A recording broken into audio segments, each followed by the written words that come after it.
Good afternoon. The inquiry is about to resume. Therefore, please can you take your seats and remain silent. Please can you put your phones onto silent, and may I remind you that no photography is allowed to be taken in the hearing room at any time. Many thanks.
Yes, now, Mr. Laidlaw, I think you're going to address us on behalf of Harley, is that right?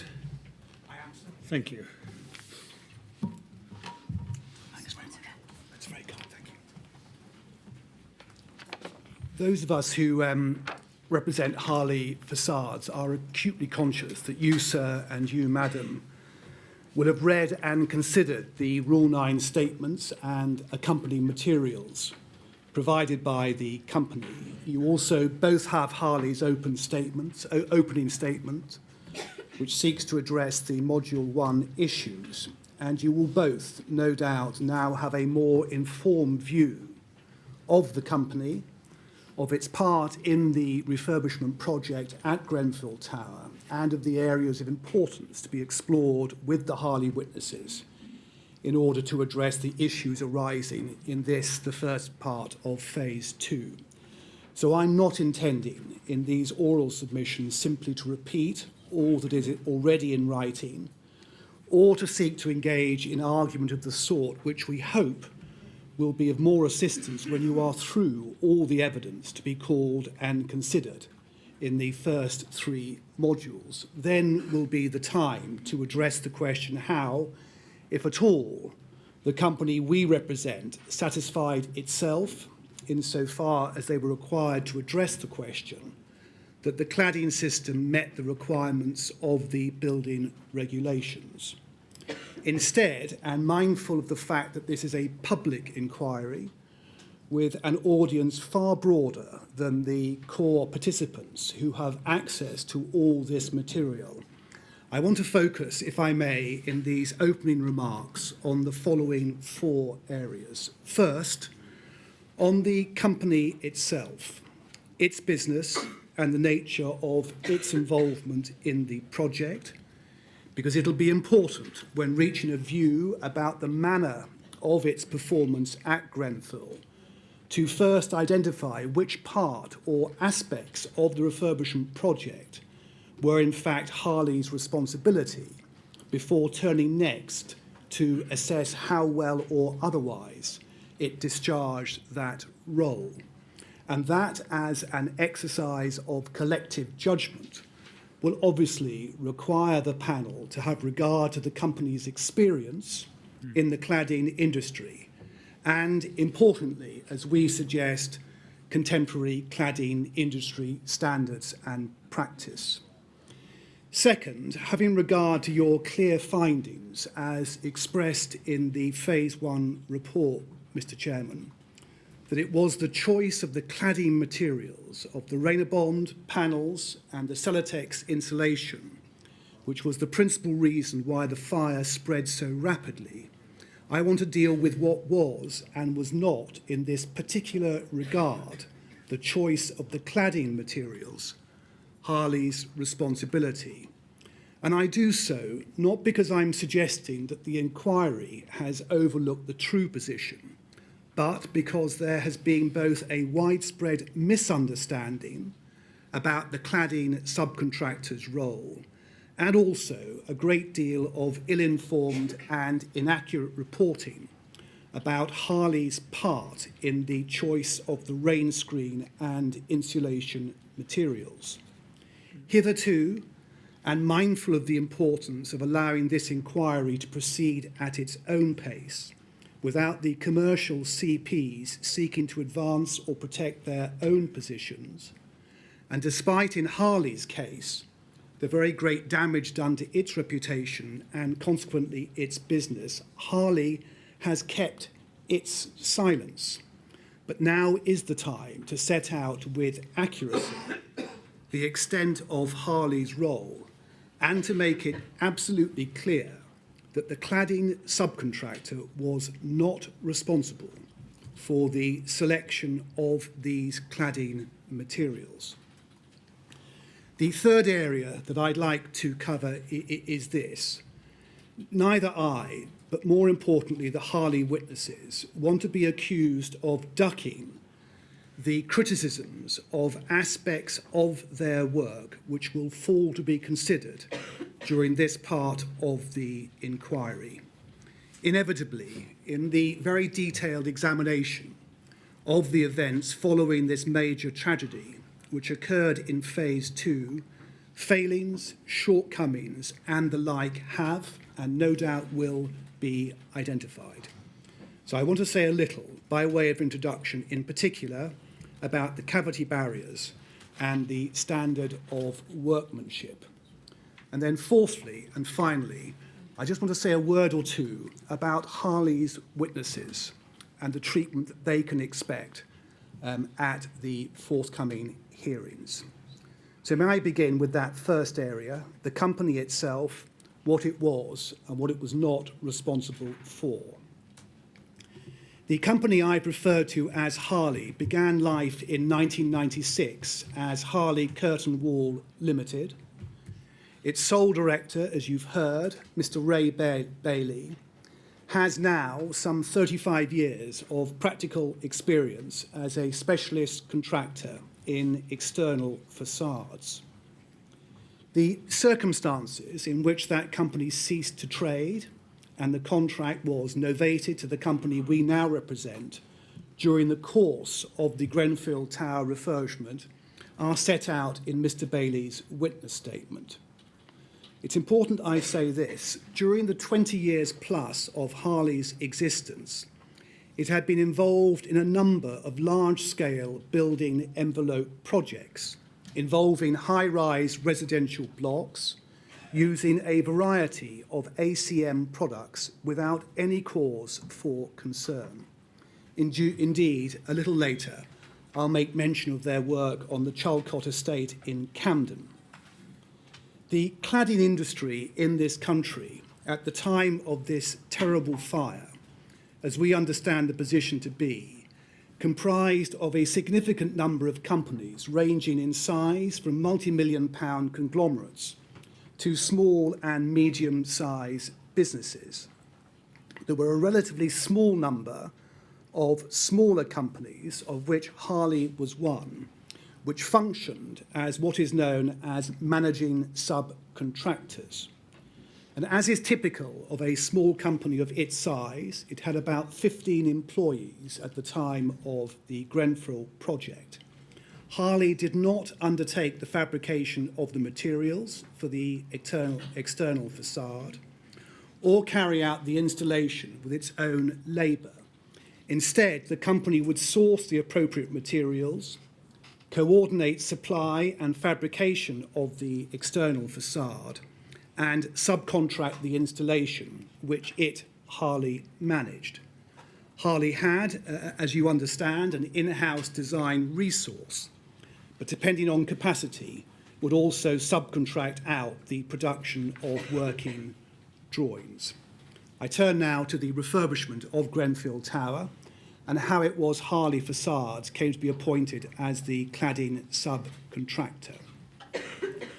Harley first became involved in the Grenfell Tower project in late September 2013, as Mr. Millett has correctly said, when its director and commercial manager were invited to meet Studio E, the architects who'd been engaged by the clients, the TMO, for the project. It was an informal meeting, and at that stage, Harley had yet to be invited to tender for the project, let alone to be appointed to carry out the work. As has now emerged, and we deal with this at paragraph 11 of the opening statement, although Harley would not then have known this, various cladding options were already under consideration before that meeting, including the use of Rainabond, as the email correspondence of April 2013 between Studio E, the supplier's CEP, and the manufacturer, now Arconic, demonstrates. During that meeting, several aspects of the proposed work were discussed, including different rain screen panel products, including ACM, and in due course, Harley sought costings for a number of alternative products. The final choice was ultimately for the TMO.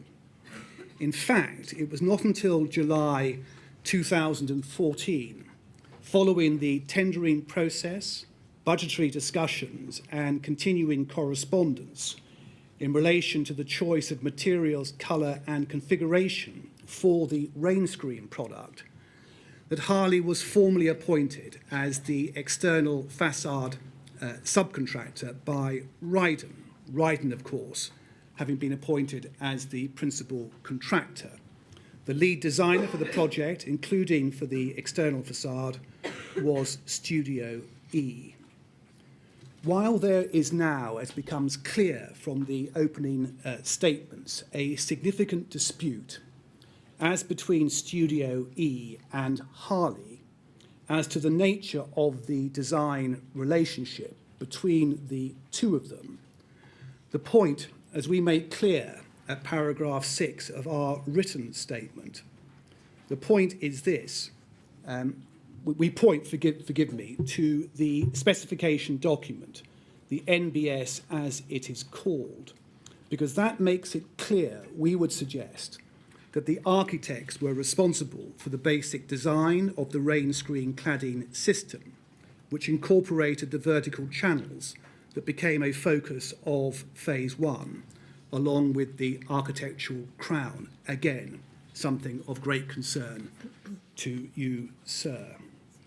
What Harley, through its subcontractor, Kevin Lamb of Bespoke Design Services, was required to do under the contract was to produce the more detailed drawings that those who would actually do the work needed for construction purposes. That included the method of fixing the panels to the backing wall and the detail of the supporting structure. The working drawings were progressed through a drawing approval process led by Studio E, which involved Studio E as the architects and lead designer, and in accordance with the obligations under the letter of appointment, reviewing Harley's drawings and either amending or approving them for construction. In terms of the completed detailed design drawings produced by Harley to reflect Studio E's preliminary design, our position, based upon our very clear understanding of industry practice, is that there was nothing unusual about them. The external facade design is one that was widely used at that time throughout the cladding industry. And what we suggest will also become clear is that nobody associated with the design had seen the possibility that the crown, as designed, could contribute in a fire of the sort which broke out to its lateral spread.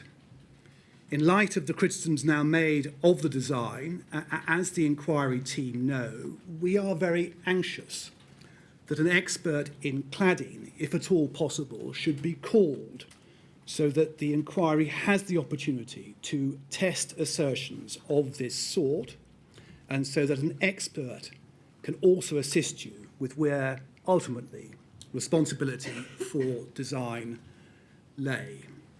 It is to be noted, having regard to the evidence you heard in Phase 1 and your findings as to the extent the standard of the internal window reveals work contributed to the spread of the fire, that Harley was neither subcontracted to carry out nor involved in any internal modifications to Grenfell Tower, save for the entrance area. This was work to be completed by others. As for the moving forward and the replacement of the windows, it appears to have been the intention of Rydon, at least at the early stages of the tendering process, that Harley should be responsible for all that work would entail. But on the grounds of costs, it would appear that Harley's estimate for that work was considered to be too expensive. Harley was asked simply to provide the windows, which Osborne Berry fitted. Harley was not responsible for the UPVC window surrounds or the insulation beneath it. The final aspect of the relationship between Harley, the cladding subcontractor, and Studio E as the lead designer that I should draw attention to was Studio E's ongoing duty to review and approve the work done by Harley to bring its, Studio E's, design for the building facade to fruition. And as Mr. Hyatt has said in his report, and the references are to be found at paragraph 20 of Harley's opening statement, Studio E had the responsibility to review the work carried out by and on behalf of Harley, with a view to ensuring compliance with the relevant building regulations and guidelines. In terms of the actual building of the external facade, Harley arranged for the fabrication and the supply of the components for it. As for the installation itself, as all know, that was carried out by Osborne Berry. But along with the installers, Harley obviously had inspection obligations in respect of the fittings and the fixings. I turn now to the second of the areas that I must deal with, Rainabond and Celotex. And I'm inevitably, in this part of my submissions, also going to touch, I'm afraid, on Module 2 issues. I hope that you will forgive me. I do so because, of course, these issues are bound to be explored with the Harley witnesses in the first of the phases which you are about to embark upon. Having regard to the ill-informed assertions and claims that have been made as to the identity of the individuals or bodies who were responsible for the choice of the rain screen and insulation materials that were installed onto Grenfell Tower, not, I hasten to add, emanating from this public inquiry, it is important that I should make it clear that Harley were not responsible for the selection of the Rainabond or the Celotex. The Rainabond, one of a number of rain screen products Harley sought quotes for during the tendering stage, and the Celotex, as I have said, were selected by the architects and lead designers Studio E and the client. And it was these materials which were specified in the NBS documents which Harley were required to use.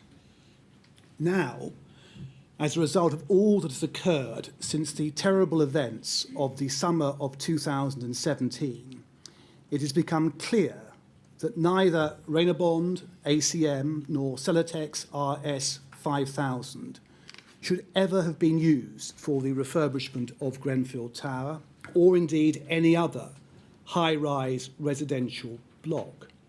But the inadequacies of these materials were not, again, as I make clear, known to Harley, or indeed, as it will appear, to any other company involved in installing cladding in this country at the time.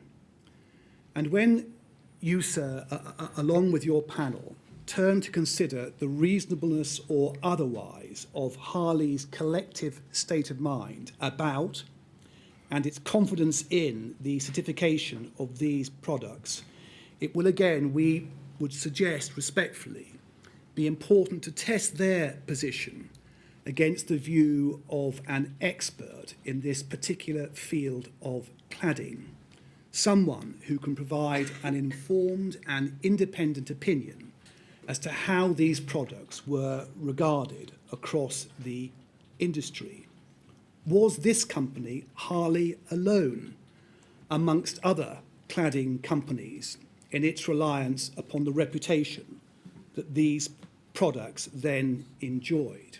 If there was a failure to scrutinise the information provided by the manufacturers more rigorously, was that a failing of Harley's alone, or was that another failing shared across the cladding industry?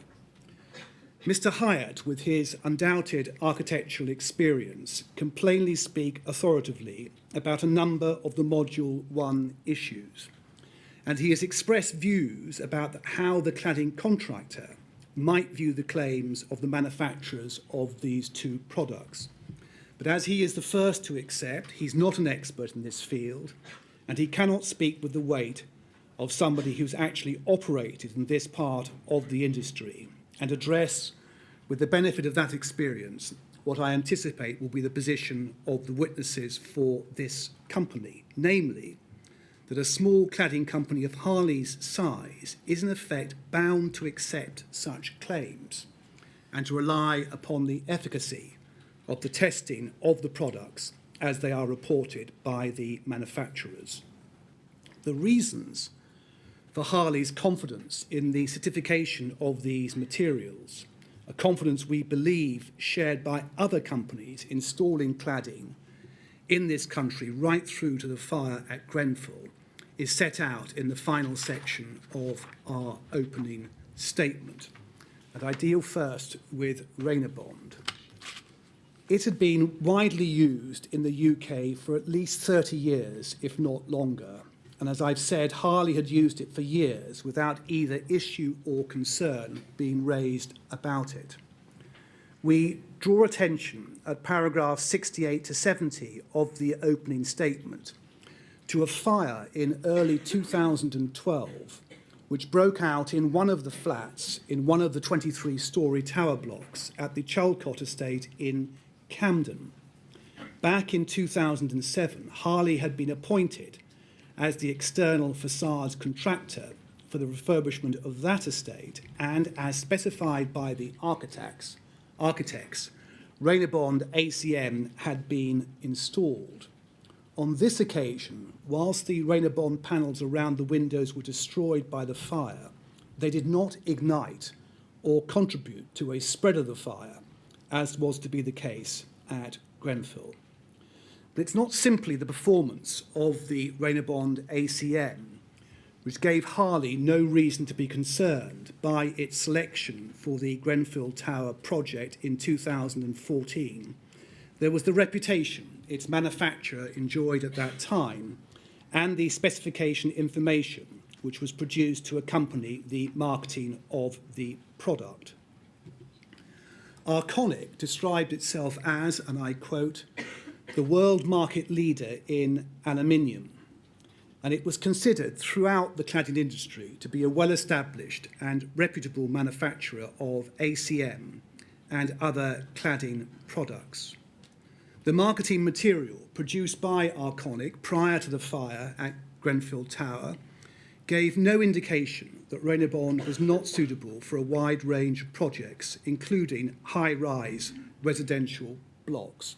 As you will remember, that material spoke of the, and I quote, complete versatility in external applications, quote, close quote, of Rydon, and referred to Rydon's characteristic flatness, making it suitable, and again I quote, especially for large-scale implementations with special requirements, close quote. It was claimed to be suitable for a range of applications, open quote, from the single-family house to residential, commercial and industrial buildings to large prestige projects, close quote. Indeed, the front page of this particular marketing document also featured a photograph of what appears to be a high-rise residential block. Other parts of Arconic's marketing material repeated the assertion contained in the BBA certificate that Rydon, whether it contained a PE or FR core, was a Class O material for the purposes of fire certification in Great Britain. There was no caveat or exception to that assertion. But in addition to the materials available to Harley at the time of the Grenfell Tower project, the company was also in direct communication with Arconic, primarily via its UK technical sales manager. It is clear from those exchanges, we would suggest, that Arconic knew that it was being proposed that Rydon 55 PE would be used on a residential high-rise block. At no point was it suggested by the manufacturer that that product should not be used at Grenfell. And it's against this that the inquiry will want to consider the proposition that is apparently to be advanced by Arconic, and it really has the appearance of being an astonishing proposition, that it should have been obvious to anybody involved in construction that its product was not of limited combustibility. What has now emerged is that in Arconic's marketing material apparently produced in December 2016, so after the completion of the Grenfell Tower project, but before the fire on the 14th of June of the following year, it was said that Rydon with a PE core was only suitable for use in buildings up to 10 metres in height, that Rydon with an FR core was only suitable for use in buildings up to 30 metres in height, and that above 30 metres, Rydon with an A2 rated core should be used.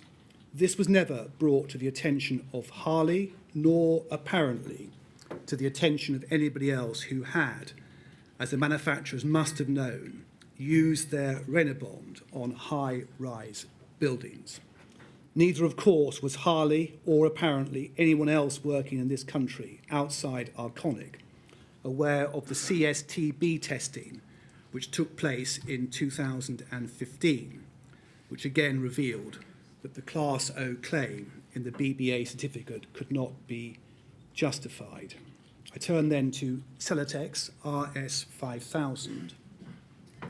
Like Arconic Celotex was another highly respected brand throughout the cladding industry and marketed itself as, I quote, the UK's leading manufacturer of PIR insulation and, again I quote, the brand leading manufacturer of PIR boards. Celotex, as you well appreciated, started making PIR foam installation boards as long ago as 1980. And again, as is our understanding, although it would no doubt be helpful to have the evidence of a cladding expert on this issue too, insulation materials of this sort have been used extensively in the cladding industry on buildings of varying heights and uses for around 40 years. What has been described as the product data sheet for RS5000, produced by Celotex in August 2014, features in its header a description of the product as, and again I quote, premium rain screen cladding board suitable for buildings above 18 metres in height.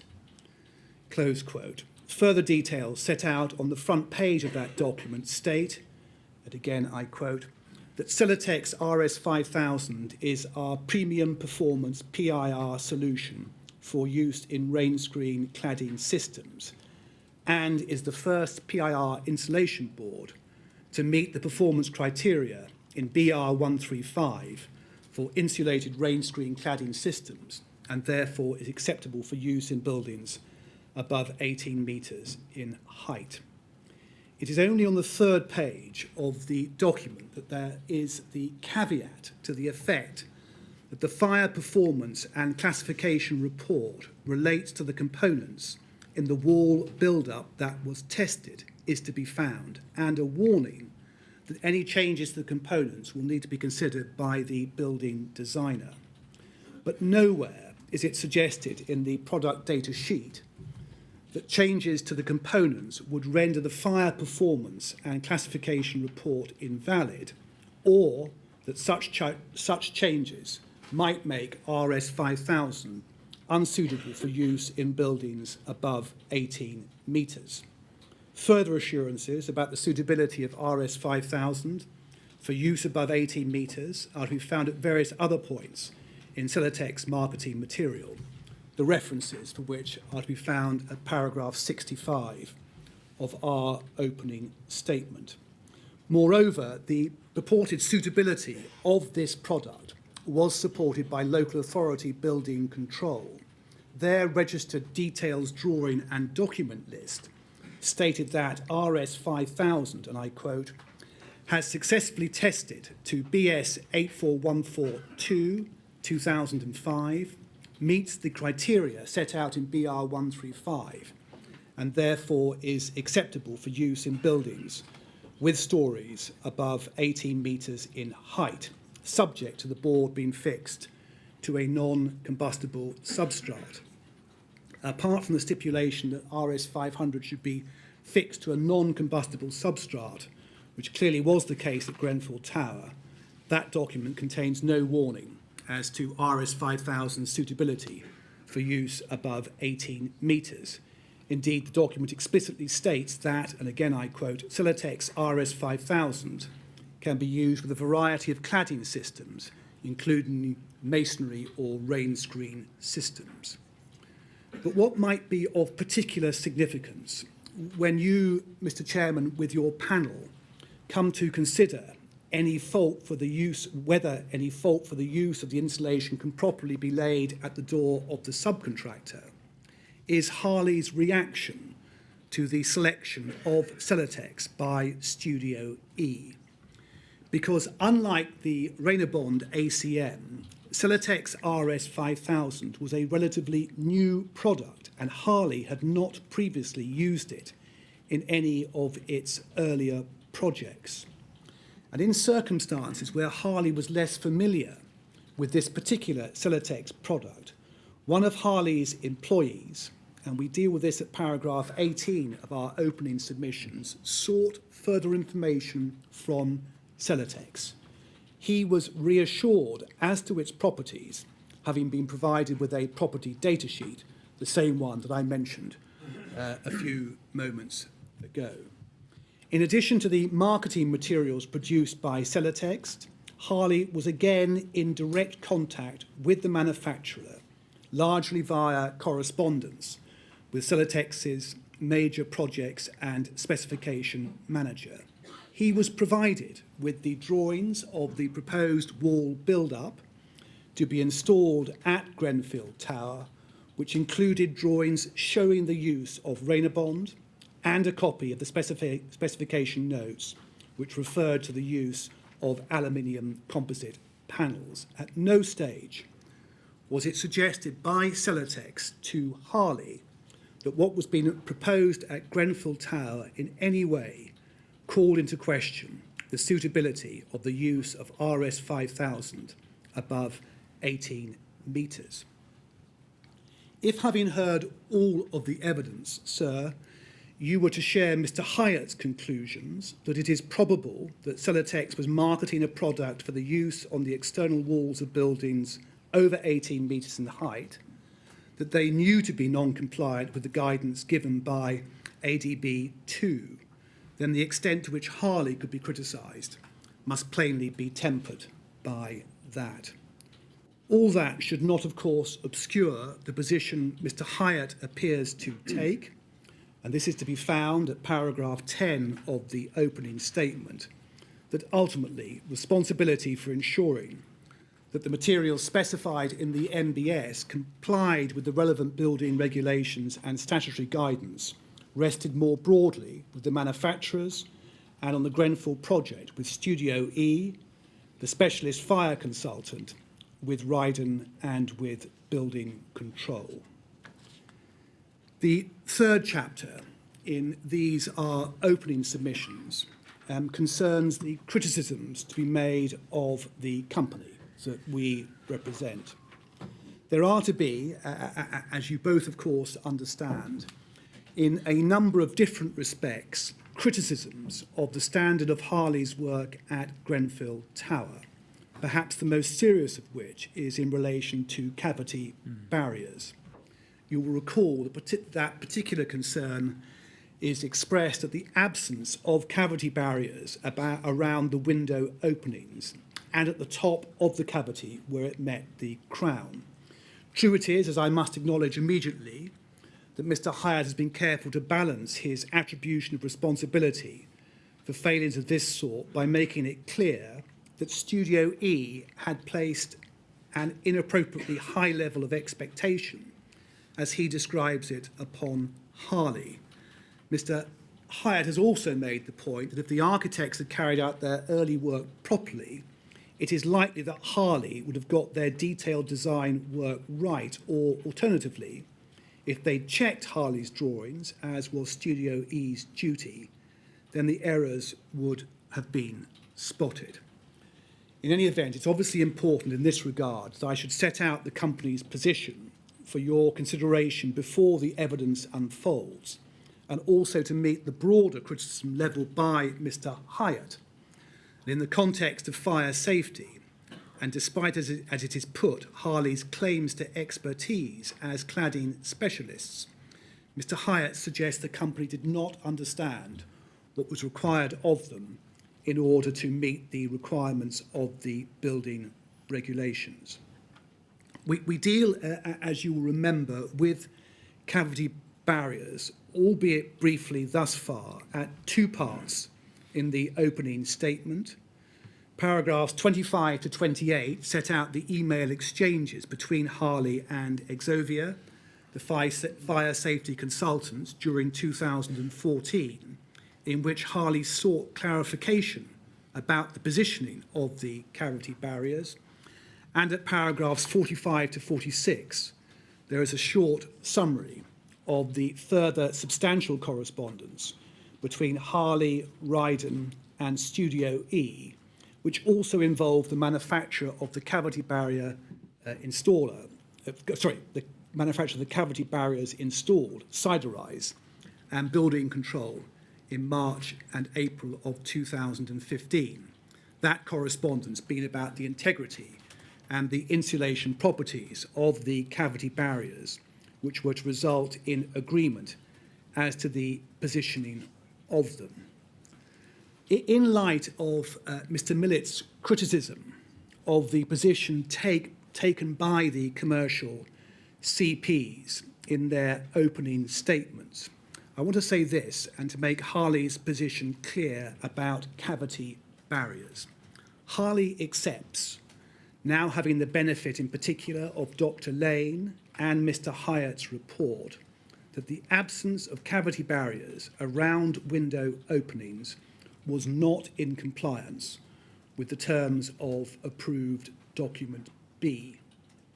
In making that concession, Harley trusts it will be acknowledged in the inquiry's approach to this issue that the company neither possessed nor held itself out as having any expertise in fire safety, and the fact that Studio E had not specified that there should be cavity barriers around the windows in the MBS or in the cladding design drawings. Moreover, and it's a point readily accepted by Mr. Hyatt, neither was the absence of cavity barriers in these areas raised as an issue or cause for concern by Exovia or building control, both of whom knew that no cavity barriers were being installed around the window openings, despite the location of barriers having been raised by Harley. The bottom line is this, and the inquiry will also have to give careful consideration to it. The bottom line being, from Harley's perspective, and having an eye to the realities of the way in which a company of its size could operate, the bottom line being that it would be for these entities, for Exovia and for building control, it would be these entities who the cladders would rely upon to ensure that the issue of fire safety had been properly addressed. That, in our respectful submission, is not an instance of passing the buck. That is, and we believe an expert in cladding would support this position, that is the reality of a company of Harley's size and sort. Workmanship. There may be other areas, for example, shortcomings in the standard of workmanship by Osmond Berry, which had not been identified by Harley, which may lead to criticism as to the rigorousness of the company's supervisory and inspection obligations.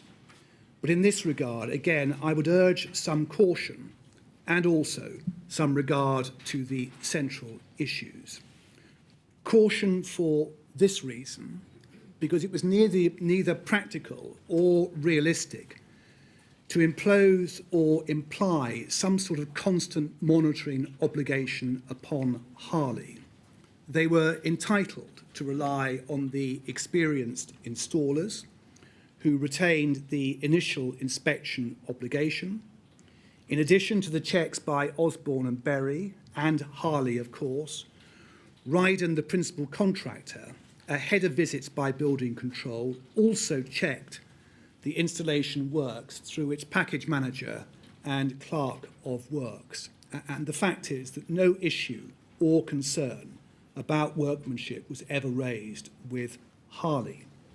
Further, inspections of the work were in addition carried out by officers from the local authority building control department.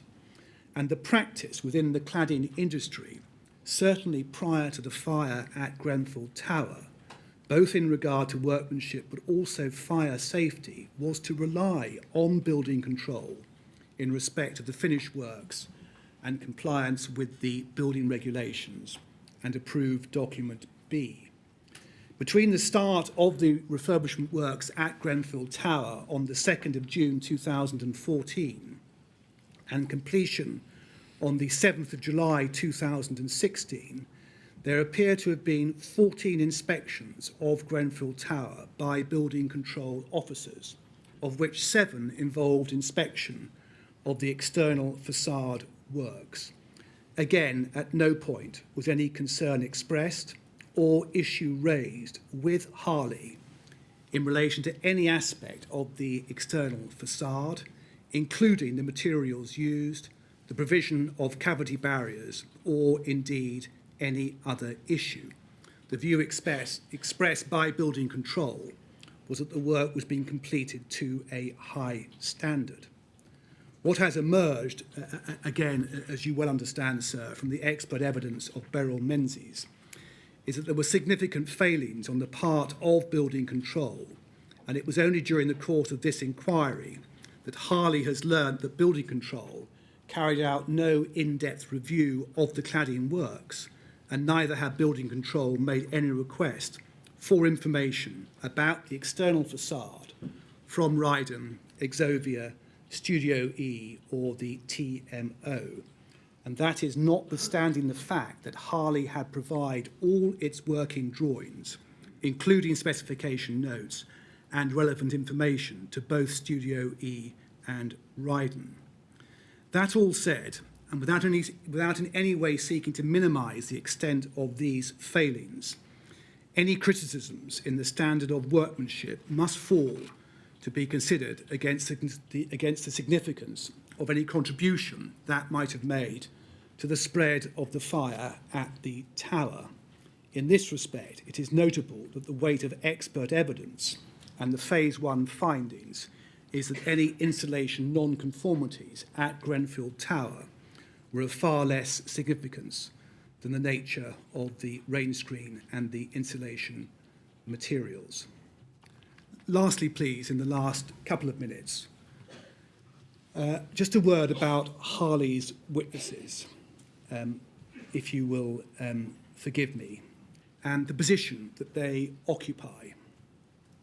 Nobody could pretend that the suffering of any Harley witness could bear any sort of sensible comparison to that suffered by those who lost their lives at Grenfell Tower or were at risk of losing their lives in such horrific circumstances, or that suffered by relatives and loved ones and those who live in the vicinity. And it would be grossly insulting of me to suggest otherwise. But the impact of this tragedy, as you, Mr. Chairman, will understand, has stretched far beyond the BSRs.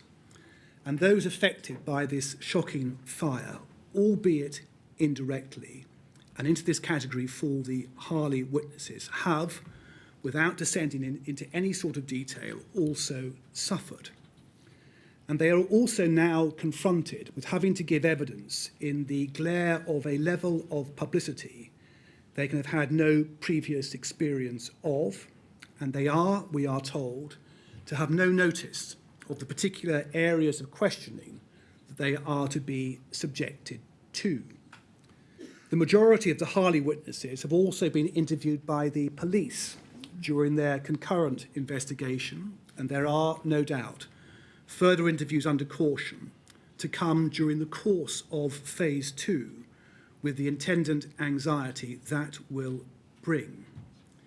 The Harley witnesses are, as all will see, decent, ordinary, hard-working people with families of their own, none of whom would ever have associated themselves with Reinebond ACM or the Celotex RS 5000 insulation used at Grenfell had they known that the claims as to combustibility were erroneous.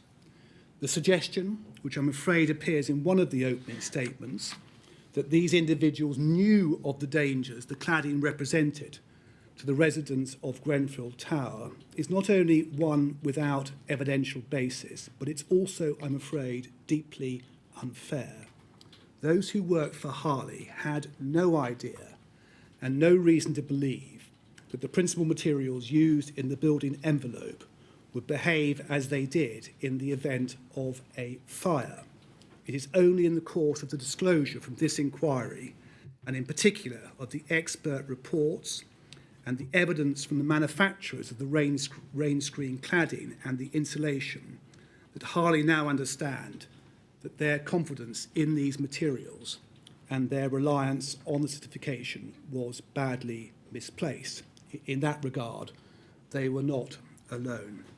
So it is, as I hope all will accept, a difficult position that Harley witnesses find themselves occupying.